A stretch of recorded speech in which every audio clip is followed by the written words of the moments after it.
waxaynu isugu nimi inaynu dabaal degno inaga oo soo gunaanadeena mashruuceeni aad u wanaagsanaa balaadhnaa dhakhtarkiisa lixlay guul baanu inoogu dhamaaday alxamdulillaah rabbil caalamiin wax ilaahay loogu mahadiyo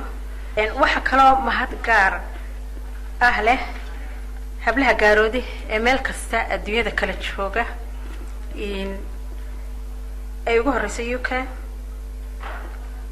muruqoodii iyo maalkoodii aan waxba kala hadhin mashruuca isaga ah hablaha Sweden, Norway, America, Canada oo Toronto ah, Australia, Sacuudiga, Riyadh magaalada Riyadh aad hablaha jooga habla mudan yihiin, Dubai iyo Kuwait. Anaynu caawo u diyaar galoobaynaa haddii Ilaahay yiraahdo 5 sano soo socota wixii aynu qaban lahayn. waxaan jecelahay inaad ku aynu xooga saarno sida dhakhtar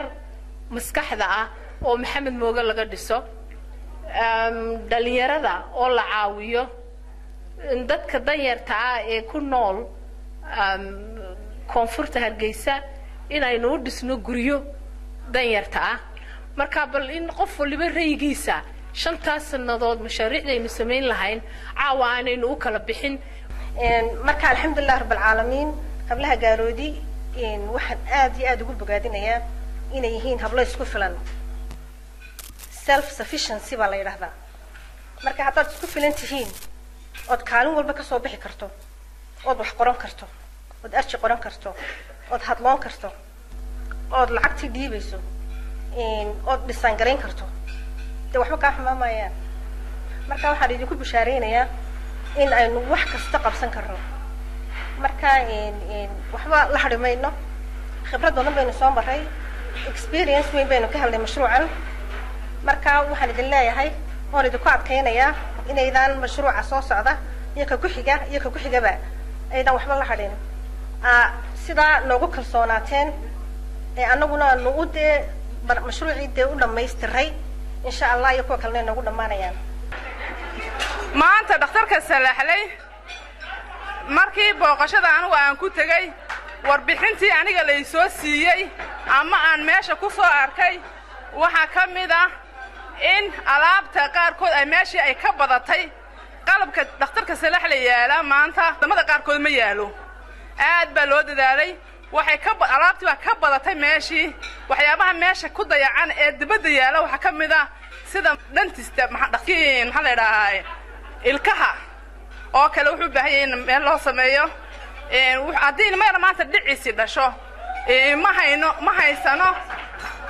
ma haysano light 24 hours